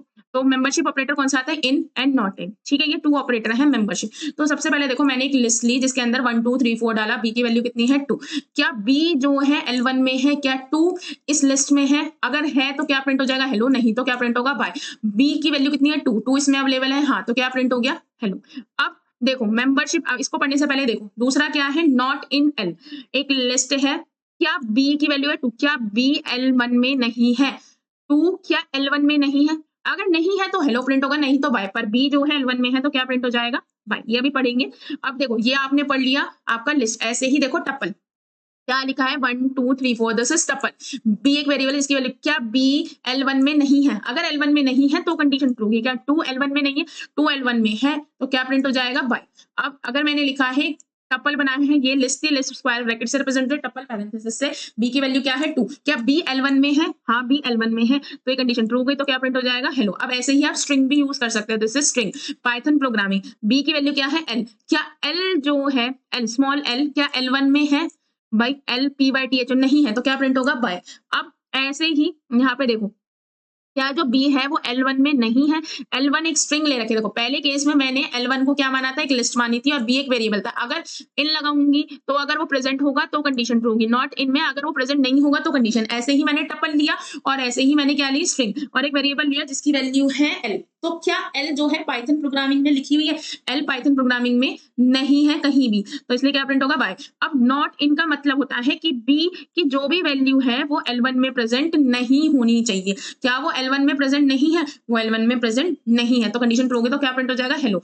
ऐसे ही आप क्या ले सकते हैं, dictionary. This is dictionary, class A, class B, class C. Class A की वैल्यू है 3, क्लास बी की वैल्यू है 2, क्लास 3 की वैल्यू है 7। क्या क्लास ए नाम की की अवेलेबल है, अगर बी इन एस यानी कि क्लास ए नाम की अवेलेबल है तो क्या प्रिंट हो गया, बी बी बी। अब क्या लिखा है, अगला एक डिक्शनरी दे रखी है, बी की वैल्यू दे रखी है class A, B not in S यानी कि बी क्या है, क्लास ए। क्या क्लास ए जो है ऐसी कोई की एस में अवेलेबल नहीं है अवेलेबल, तो कंडीशन क्या फॉल्स हो गई, सी सी सी प्रिंट हो गया। तो सिंपली मेंबरशिप का मतलब है नॉर्मली ये इन ऑपरेटर तब रिटर्न करेगा वैल्यू अगर जो वैल्यू आप चेक करना चाहते हैं वो सीक्वेंस में प्रेजेंट है, अदरवाइज क्या रिटर्न हो जाएगा, फॉल्स। ये रिटर्न करेगा फॉल्स अगर वैल्यू एग्जिस्ट करेगी। नॉट इन का मतलब है वैल्यू एग्जिस्ट नहीं करनी चाहिए, ठीक है। अगला आता है आपका आइडेंटिटी ऑपरेटर, देन आपका हाँ लास्ट टॉपिक बचेगा। तो हम आपके चलते हैं आइडेंटिटी ऑपरेटर। जो आइडेंटिटी ऑपरेटर है वो नॉर्मली यूज होता है कंपेयर करने के लिए, क्या दोनों ऑब्जेक्ट जो है सेम डेटा टाइप के हैं और साथ में सेम मेमोरी लोकेशन ही स्टोर कर रहे हैं नहीं। दो ऑपरेटर होते हैं, is operator and is not operator. पहले हम प्रोग्राम के थ्रू सीखते हैं। देखो एक वेरिएबल है x और दूसरा वेरिएबल है y, इसमें वैल्यू क्या पड़ी है 2 और 5। अगर मैंने x की वैल्यू प्रिंट करी तो क्या आया int, y की वैल्यू प्रिंट करी तो क्या है int, दोनों का टाइप क्या है int। अब इसकी मेमोरी लोकेशन क्या है 12757563, इसकी है 240, इसकी है 336। क्या x इज y, देखो x का टाइप सेम है बट ये जो है डिफरेंट मेमोरी लोकेशन पे प्रेजेंट है। ऑफ कोर्स देखो x और y की वैल्यू डिफरेंट है तो ये डिफरेंट डिफरेंट मेमोरी लोकेशन पे प्रेजेंट है, क्योंकि आईडी एक फंक्शन है जिसकी मदद से आप लोकेशन फाइंड आउट कर सकते हो कि वो कौन सी मेमोरी लोकेशन, ये 240 पे 336 पे, तो कंडीशन क्या हो जाएगी, फॉल्स। इज नॉट का मतलब है x एंड y क्या सेम मेमोरी लोकेशन में प्रेजेंट है, नहीं प्रेजेंट है, कंडीशन ट्रू। अब देखो दो वैल्यू ली x एंड y, सॉरी दो वेरिएबल लिए x एंड y, इसकी वैल्यू क्या आती है 2 2। तो पाइथन में एक चीज अवेलेबल है कि अगर आप दो वेरिएबल लेते हो उनमें सेम ही वैल्यू पड़ी है तो वो डिफरेंट मेमोरी लोकेशन पे ना रख के उसे सेम मेमोरी लोकेशन पे ही रखता है। अब देखो x का टाइप क्या है int, y का टाइप क्या है int। अगर x की मेमोरी लोकेशन देखो तो क्या रहा है 136064836368, बिल्कुल सेम मेमोरी लोकेशन पे है दोनों। यानी कि जब दोनों सेम मेमोरी लोकेशन पे है, सेम टाइप पे है, तो यानी कि इस इस जो आपका ऑपरेटर इस चीज को ट्रू करेगा। क्या x एंड y का टाइप सेम है, हाँ टाइप सेम है। क्या ये दोनों सेम मेमोरी लोकेशन पे है, सेम मेमोरी लोकेशन पे। ये जो मैंने आपको करके दिखाया ये एज अ प्रूफ करके दिखाया कि आपको कंफर्म हो जाए कि वाकई में ही ये सही ट्रू प्रूफ कर रहा है। x इज y जो है तब ट्रू रिटर्न करेगा जब दो वेरिएबल सेम टाइप की वैल्यू होल्ड करेंगे और वो सेम मेमोरी लोकेशन पे स्टोर होंगे। सेम मेमोरी लोकेशन पे पाइथन में कोई भी वेरिएबल की वैल्यू तब स्टोर होती है जब दोनों सेम ही वैल्यू को होल्ड कर रहे होते हैं। x एंड y दो वेरिएबल हैं, दोनों ने इंट टाइप की वैल्यू होल्ड किया और दोनों की वैल्यू भी सेम है, तो इसलिए डिफरेंट डिफरेंट जगह स्टोर होने की जगह एक ही लोकेशन पे स्टोर होंगे। जैसे ये एक मेमोरी लोकेशन है, इसी पे ही टैग लगा दिया जाएगा x और इसी पे ही लगा दिया जाएगा y, ठीक है। तो इसलिए इज आगे इस ट्रू करेगा, इज नॉट फॉल्स करेगा। ये जो है आपकी खुद की कंफर्मेशन के लिए क्या जो ये ट्रू कर रहा है ये सही कर रहा है या नहीं। अब देखो वेरिएबल में अगर दोनों वेरिएबल की वैल्यू सेम है तो ये सेम मेमोरी लोकेशन पे स्टोर होते हैं। लेकिन अब अगर बात की जाए टपल की, x एंड y दो वेरिएबल हैं जिनकी वैल्यूज बिल्कुल सेम है। अगर आप x का टाइप देखेंगे और y का टाइप देखेंगे तो क्या आ रहा है, टपल आ रहा है। अगर आप इसकी मेमोरी लोकेशन देखेंगे तो दोनों सेम है, यानी कि दो टपल्स, अगर दो वेरिएबल्स हैं जिनको आप टपल बनाते हो उनके अंदर सेम वैल्यू डालते हो तो वो सेम मेमोरी लोकेशन पे ही स्टोर होते हैं। तो यानी कि x इज y कंडीशन क्या, x इज y क्या ट्रू रिटर्न करेगा, ट्रू। इज नॉट y क्या रिटर्न करेगा, फॉल्स। इज नॉट y तब ट्रू होगा जब दोनों डिफरेंट लोकेशन पे स्टोर होंगे। लेकिन आप वेरिएबल की बात कर लो, टपल की बात कर लो, स्ट्रिंग की बात कर लो, ये तीनों अगर ये सेम टाइप की वैल्यू होल्ड कर रहे हैं तो ये सेम मेमोरी लोकेशन पे ही क्या होंगे, स्टोर होंगे और इस ऑपरेटर रिटर्न करेगा ट्रू। ठीक है। अब देखो मैंने क्या लिया है, 2 स्ट्रिंग ली है, एक एक्स है, एक वाई है, एक में हेलो है, दूसरे में भी हेलो, दोनों में सेम पड़ा है, दोनों का डेटा टाइप सेम है। देख लो एसटीआर एसटीआर, ये सेम मेमोरी लोकेशन पे स्टोर है, 752 752 पूरा पूरा देखेंगे सेम है। तो जब ये दोनों सेम है तो इस ऑपरेटर क्या रिटर्न करेगा, ट्रू, वरना क्या रिटर्न करता, फॉल्स। तो अभी आपने जितना सीखा, ये ट्रू रिटर्न करता है जब दोनों जो है सेम मेमोरी लोकेशन पे स्टोर होते हैं दोनों ऑपरेटर। ये रिटर्न फॉल्स करता है अगर दोनों ऑपरेटर सेम मेमोरी लोकेशन पे, यानी कि इज नॉट तब ट्रू रिटर्न करेगा जब दोनों वेरिएबल डिफरेंट लोकेशन पे स्टोर होंगे, यानी कि इसका उल्टा है इज नॉट। अब लास्ट है लिस्ट, लेकिन लिस्ट में ऐसा नहीं होता। मेरे पास 2 वेरिएबल हैं एक्स एंड वाई, देखो टपल हो, स्ट्रिंग हो या आपका वेरिएबल हो, उसमें ये ट्रू होता है। लेकिन अब मैंने एक लिस्ट बनाई जिसमें जो है वैल्यू पड़ी है 1 2 3 4 1 2, ये दोनों लिस्ट है सेम वैल्यू, अगर इनका आप टाइप देखें एक्स एंड वाई का सेम है, लेकिन ये डिफरेंट डिफरेंट लोकेशन पे ही स्टोर होते हैं। अगर एक्स का लोकेशन देखो 1 3 4 4 8 7 9, ये डिफरेंट लोकेशन पे, तो इस क्या रिटर्न करेगा, फॉल्स, ये रिटर्न करेगा ट्रू। यानी कि अगर आप स्ट्रिंग की बात करें, टपल की बात करें, वेरिएबल की बात करें, अगर 2 वेरिएबल सेम तरह की वैल्यू को होल्ड करते हैं तो वो सेम मेमोरी लोकेशन पे स्टोर होते हैं, लेकिन टपल में ऐसा नहीं होता। अब आपका अगला है global variable, local variable, operator, precedence and associativity, single line block and multi line block. बस ये 3 टॉपिक आपके बचे। तो सबसे पहले आपका global variable and local variable क्या होता है ना, एक सेकेंड। तो आपका जो है नेक्स्ट टॉपिक है वो है global variable and local variable. देखो पहले ना एग्जांपल के थ्रू समझते हैं, ठीक है। लोकल वेरिएबल, देखो मैंने क्या करा, एक फंक्शन, अब आपको पता है ना कि फंक्शन को जैसे आप सी में बनाते हैं, ऐसी फंक्शन की डेफिनेशन को आप बनाते हैं डेफ कीवर्ड की मदद से। ये मेरे फंक्शन का नाम है, इसके अंदर मैं कोई आर्गुमेंट पास नहीं कर रही हूँ, इसके बाद मैं लगाती हूँ कॉलन। आपने एक वेरिएबल डिक्लेयर किया जिसकी वैल्यू क्या है 5, और आपने क्या करा, प्रिंट करा, ठीक है। जैसे ही आप देखो इंडेंटेशन, इसको मैं एक एग्जाम्पल के थ्रू यहाँ पे समझाती हूँ ताकि और आसानी से समझ सकूं। मैंने एक फंक्शन बनाया fun नाम का, एक एग्जांपल कोई सा भी ले लेते हैं, कॉलन लगाया। अब देखो ये क्या आ गई, इंडेंटेशन y इक्वल टू 10 और प्रिंट y। देखो ये आप ये देखोगे यहाँ पे अगर मैं ये प्रेस करूंगी तो देखो ये क्या हो जाएगा, एकदम नीचे की साइड आ जाएगा, ठीक है। ये चीज आप देख रहे हो, ये इसके अंदर है सेम इंडेंटेशन पे। अब जैसे ही मैं कुछ भी यहाँ लिखूंगी, अब कुछ भी लिखूंगी, ये इसके अंदर का पार्ट नहीं है, ठीक है। और ये जो वेरिएबल है y, ये किसके अंदर डिक्लेयर है, फन नाम के वेरिएबल के अंदर डिक्लेयर है। अब मैंने फन को क्या करा, कॉल करा। आपको कॉल करने से पहले ही फंक्शन की डेफिनेशन लिखनी होती है पाइथन, यहाँ डिक्लेरेशन जैसा कुछ नहीं होता, बस डायरेक्टली फंक्शन की डेफिनेशन लिख देता है, यानी कि फंक्शन करता क्या है। अब जैसे ही मैं रन करूंगी, देखो 10 आउटपुट आ गया। मैंने फंक्शन को कॉल किया, इस फंक्शन के अंदर एक वेरिएबल था 10, दिस इज लोकल वेरिएबल, इसको सिर्फ इस फंक्शन के अंदर ही जाना जाता है। अगर मैं इसे यहाँ पे प्रिंट करूं, प्रिंट y, तो देखो प्रिंट नहीं होगा। अगर मैं यहाँ से हटा देती हूँ ये प्रिंट, इसकी एग्जिस्टेंस सिर्फ कहां तक है, सेकंड लाइन तक। सेकंड लाइन के बाद इसे कोई नहीं जानता, और मैं y को प्रिंट कहां करा रही हूँ, इस फंक्शन के बाहर। तो देखो क्या आ जाएगा, y इज नॉट डिफाइंड। तो जो वेरिएबल किसी फंक्शन के अंदर डिक्लेयर होता है उसको हम बोलते हैं लोकल वेरिएबल, यानी कि उसे सिर्फ वो लोकली वो फंक्शन जानता है, उसके बाद उसकी कोई एग्जिस्टेंस नहीं होती। अब देखो एक वेरिएबल है, मैंने सपोज a इक्वल टू 10, ठीक है। अब इसको a को मैं कहां प्रिंट कराती हूँ, प्रिंट इनसाइड फंक्शन, ये मैसेज डाला और मैंने प्रिंट करा a, ठीक है। ऐसे ही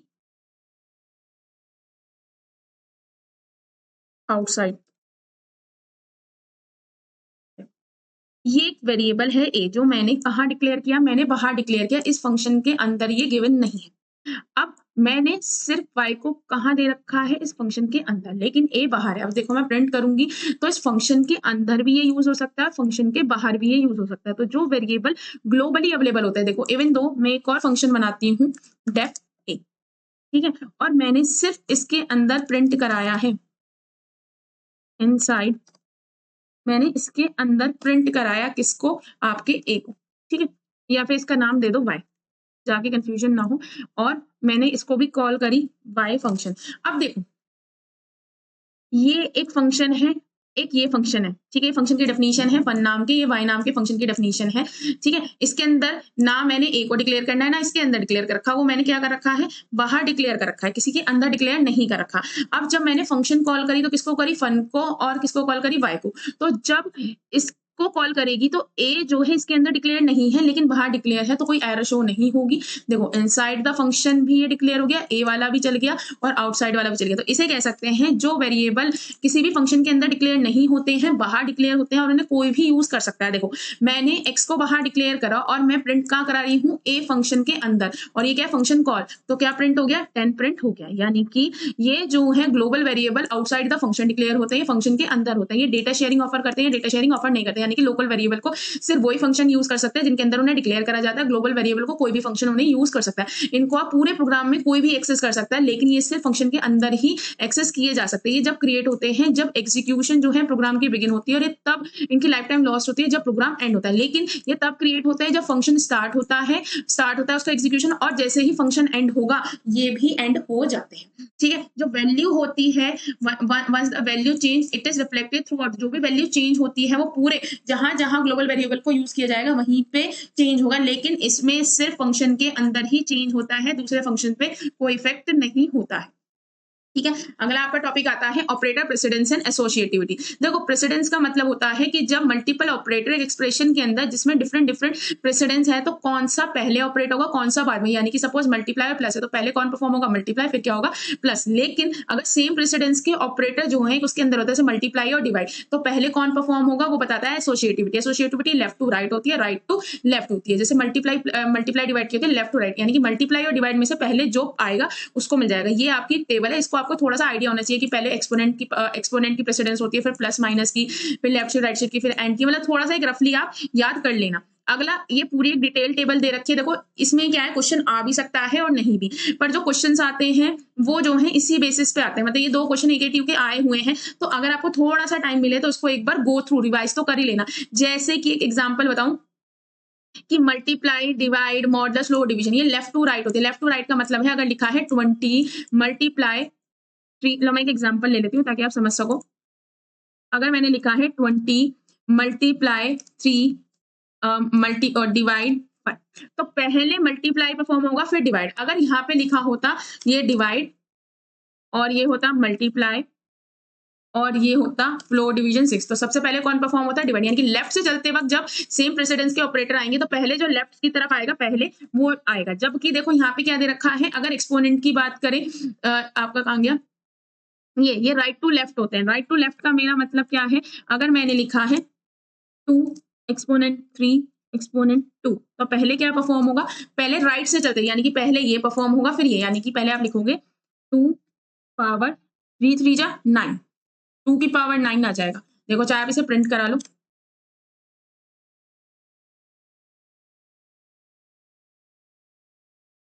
5 1 2, और यहाँ पे लिख लो 2 की पावर 9 5 1। तो यानी कि राइट टू लेफ्ट या लेफ्ट टू राइट, ये थोड़ी सी टेबल आपको याद करनी पड़ेगी। ठीक है, थोड़ा सा ये है, बट ये है कि थोड़ा रफली भी पढ़ लोगे तो भी चल जाएगा। अच्छा देखो ये टेबल दे रखी है, एज सच और कुछ खास नहीं है, बस इसमें ये टेबल का है। अब देखो जैसे कि ये लिखा हुआ है एक्सप्रेशन है, ये राइट टू लेफ्ट होता है, यानी कि पहले ये परफॉर्म होगा। 3 की पावर 2 कितना होता है, 3 से 2 की पावर 9 5 1 2। अब ये क्या लिखा है 2, मैं इसको एग्जाम्पल को लिख लेती हूँ ताकि हम सॉल्व कर सकें। ठीक है, चलो पहले ये वाला छोड़ो, ये वाला करते हैं। क्या लिखा हुआ है 2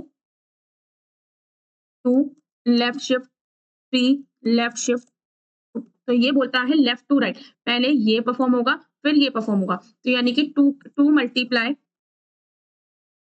2 की पावर आपका कितना आएगा, है ना, यही तो आएगा। पहले लेफ्ट टू राइट में 2 की पावर 3, तो 2 4 4 8 8 2 जा 16, ये कितना पोर्शन आ जाएगा, 16 आ जाएगा। क्यों, क्योंकि ये लाइन क्या बोल रही है, 2 के बिट को कितने बिट शिफ्ट करो, 3 बिट लेफ्ट की साइड शिफ्ट करो, तो कितना आ गया 16 आ गया। यानी कि अब अगला क्या चलेगा, 16 लेफ्ट शिफ्ट 2, यही तो लिखा है। तो इसको कैसे लिखेंगे, यानी कि 16 को कितने बिट शिफ्ट करो, 2 बिट लेफ्ट की साइड, तो 16 मल्टीप्लाई 2 की पावर 2, तो कितना आ गया 16 मल्टीप्लाई 4, यानी कि कितना आ गया 64 आ गया। तो आंसर भी देखो आपका क्या आ रहा है, 64 आ रहा है। ठीक है, तो सिंपल सा आपको यही चीज याद रखनी है कि ये कैसे आएगा। अब इसमें देखो, इसमें क्या लिखा है, ये दे रखा है ना, ये लेफ्ट टू राइट वर्क करता है। अब देखो ये क्या है, लेफ्ट टू राइट। अब इसमें देखो 3 इक्वल टू 3, ये कंडीशन क्या है, ट्रू। ट्रू को किससे रिप्रेजेंट करते हैं, 1 से। 1 क्या 2 के इक्वल होता है, नहीं, तो कंडीशन क्या हो गई, फॉल्स हो गई। ये वाला आपका हो गया, ये हो गया, ये हो गया। अब इसको देखो 2 और 3, 2 क्या है नॉन जीरो वैल्यू है, 3 भी क्या है नॉन जीरो वैल्यू है। तो नॉन जीरो का मतलब है 2 और का मतलब है कोई भी एक ट्रू होना चाहिए, तो आंसर क्या आ जाएगा 2। अब क्या लिखा है 2 और 3 और 5, ये क्या होता है लेफ्ट टू राइट एसोसिएटिव होता है। तो 2 भी एक नॉन जीरो वैल्यू, जब ये ट्रू है तो आगे बढ़ने की जरूरत नहीं है, आउटपुट 2 ही आ जाएगा। अब क्या लिखा है 2 एंड 5 एंड 6, एंड का मतलब है सारे के सारे ही नॉन जीरो वैल्यू चाहिए। 2 एक नॉन जीरो वैल्यू है, 5 भी एक नॉन जीरो वैल्यू, 6 भी एक नॉन, तो लास्ट वाली जो वैल्यू है 6 वो आंसर में आ जाती है। और में क्या होता है जो पहली वैल्यू होती है अगर वो नॉन जीरो है तो वही आउटपुट में आ जाएगी। अब देखो अगर आप क्या लिखोगे, यहाँ पे एक एग्जांपल ले सकते हैं। अगर मैं लिखती हूँ प्रिंट, है ना, इसे थोड़ा सा बड़ा कर लेते हैं ताकि आपको, अगर मैं लिखती हूँ 2 0 और 0 और 4, तो देखो क्या प्रिंट होगा। अच्छा ओ लिख दिया ये, 0 और 4, तो क्या प्रिंट होगा 4, क्योंकि ये क्या है एक नॉन जीरो वैल्यू है, तो आउटपुट में क्या आ जाएगा 4। और का मतलब है अगर दोनों में से कोई भी पहली अगर नॉन जीरो वैल्यू है तो वही आउटपुट में आ जाएगी। अब 2 एंड 5 एंड 2, तो क्या प्रिंट हुआ 2। अब क्या लिखा है 2 एंड 0 एंड 5, तो क्या प्रिंट हुआ आपका, बट 2 क्या है ट्रू है, नॉन जीरो है, 0 क्या है नॉन जीरो वैल्यू है, तो आंसर क्या आ जाएगा 0, क्योंकि भाई आगे नहीं बढ़ पाएगा, यहीं पे रुक जाएगा। नॉट 2 ये क्या है नॉन जीरो वैल्यू, यानी कि ट्रू का क्या हो गया फॉल्स, फॉल्स का क्या हो गया ट्रू, ये चीज समझो। 2 क्या है एक नॉन जीरो वैल्यू है, नॉन जीरो वैल्यू का मतलब क्या है आपका ट्रू, ट्रू को आप नॉट करोगे फॉल्स, फॉल्स को क्या करोगे ट्रू। अब अगला क्या आता है, ये सारे आपके सारे हो गए। अब ये बचा क्या लिखा है 2 लेस देन 3, क्या 2 छोटा होता है 3 से, कंडीशन ट्रू, ट्रू का मतलब है 1, 1 इज लेस देन 3 ट्रू, तो कंडीशन क्या होगी 1, 1 इज ग्रेटर देन 5 नहीं, क्या हो गया फॉल्स। देखो ये चीज, क्योंकि ये चीज इसलिए कंफ्यूज करती है इसलिए मैंने लास्ट में समझाती हूँ। लेफ्ट टू राइट एसोसिएटिव का मतलब है लेफ्ट से चलते वक्त लेफ्ट से चलेंगे, right to right, right to left का मतलब है ऐसे चलेंगे। अब 2 के छोटा होता है 3 से, हाँ 2 छोटा होता है 3 से, कंडीशन ट्रू, ट्रू को रिप्रेजेंट करते हैं 1 से, 1 छोटा होता है 3 से, कंडीशन ट्रू रिप्रेजेंट करते हैं 1 क्या बड़ा होता है 7 से नहीं, कंडीशन फॉल्स। ठीक है, तो ये आपका हो गया। अब देखो इसको पहले, इसको समझने से पहले ये समझो, what will be the output of the program. A की वैल्यू 0 है, बी की वैल्यू 2 है, सी की वैल्यू 3। अब आपने क्या लिखा सी और ए, सी की वैल्यू क्या है 3 और ए, तो 3 क्या है एक नॉन जीरो वैल्यू है, तो आउटपुट में 3 ही आ जाएगा। तो इसलिए मैंने आपको ये समझाया, इस तरह से कोई भी आ सकता है, कई बार 2 मार्क्स में भी और 7 मार्क्स में भी, बट आपको थोड़ा सा एटलीस्ट इतना तो पता होना चाहिए, ये वाली लाइन प्लस माइनस, यानी कि सबसे ज्यादा प्रेसिडेंस होती है मल्टीप्लाई, फिर उसके बाद होती है प्लस माइनस की, फिर लेफ्ट शिफ्ट राइट शिफ्ट की, फिर बिटवाइज एंड बिटवाइज एक्सॉर, ये आपको थोड़ा सा रफली याद होना चाहिए। क्यों? क्योंकि अगर ये क्वेश्चन आ गया तो ये तभी हो पाएगा।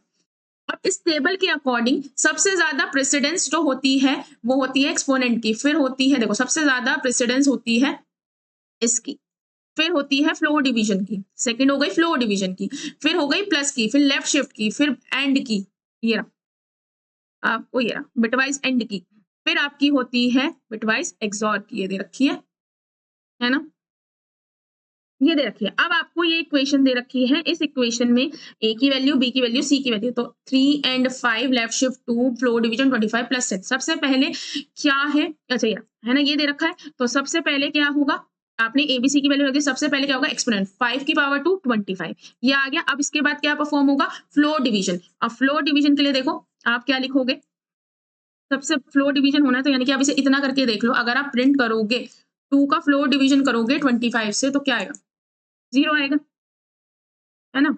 क्यों आएगा, जब 25 से आप डिवाइड करने चलोगे 2 को तो 0 पॉइंट समथिंग बार डिवाइड होगा, 0 पॉइंट आपका 8 बार, क्योंकि 0.08 टाइम, है ना, क्योंकि 225 8 200 होते हैं, तो 0.08 बार, तो आंसर क्या आ जाएगा 0, है ना, ये आ गया। अब इसके बाद आपका कौन है प्लस, तो 0 प्लस 10 10 आ गया। अब इसके बाद क्या है लेफ्ट शिफ्ट, यानी कि 5 लेफ्ट शिफ्ट 10, यानी कि 5 लेफ्ट शिफ्ट 10 का मतलब है 5 मल्टीप्लाई 2 की पावर 10, 2 की पावर 10 होता है 1024, 1024 की 5 से मल्टीप्लाई करोगे 5120 आएगा। फिर आएगा ये, अब इसके बाद अगला क्या होता है and, bit wise and 3 and 5, देखो मैं यहाँ पे करके दिखा देती हूँ, फ्रेंड